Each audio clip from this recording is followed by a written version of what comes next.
اعوذ باللہ من الشیطان الرجیم بسم اللہ الرحمن الرحیم۔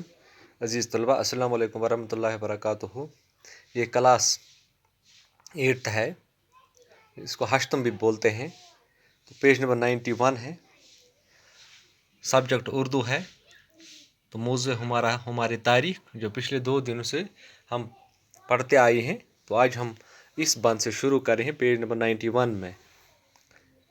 تیری تاریخ ہے قرآن کا، گیتا کا ورق، آشتی امن اہنسا کے اصولوں کا سبق۔ دہر ہے اپنا مقابل کوئی اب تک نہ اٹھا، کوئی گوتم کوئی چشتی رحمت اللہ علیہ، کوئی نانک نہ اٹھا۔ تیری تاریخ ہے قرآن کا، گیتا کا ورق۔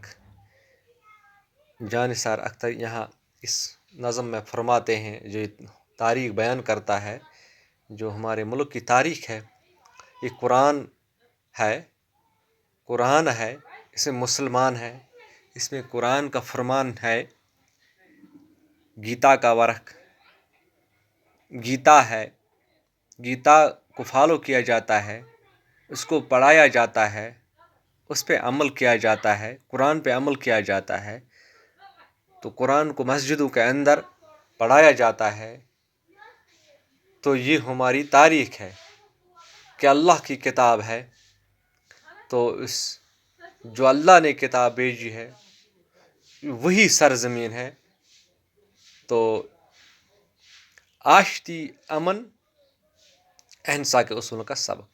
آشتی یعنی دوستی ہے، یہ دوستوں کی ایک دوسرے کے ساتھ دوستی، محبت، امن ہے، ایک دوسرے کے ساتھ امن، اس کی سرزمین، امن کی سرزمین، دوستی کی سرزمین۔ اہنسا عدم تشدد یعنی کسی کے اوپر ظلم نہ ہوتا ہے، کہ اصولوں کا سبق، یہ اصولوں پر مبنی زمین ہے۔ دہر ہے اپنا مقابل کوئی اب تک نہ اٹھا۔ دہر یہاں پر میں آپ کو بتاؤں گا، ادھر دہر ہے، یہ زمانہ، دہر کا مطلب ہے زمانہ یعنی دنیا۔ دہر ہے اپنا مقابل کوئی اب تک نہ اٹھا۔ دنیا میں کوئی ملک یا کوئی دیش اس ہمارے دیش کے برابر ابھی تک نہیں کھڑا اٹھا ہے، اس جیسی کوئی ترقی یافتہ ملک ہے یا ترقی پذیر۔ کوئی گوتم، اس میں گوتم بدھ بھی پیدا ہوئی، کوئی چشتی، گوتم بدھ کے پیروکار، کوئی چشتی یعنی مسلمان خواجہ معین الدین چشتی کے پیروکار، کوئی نانک یا کوئی گرو نانک کے پیروکار نہ اٹھا ہے۔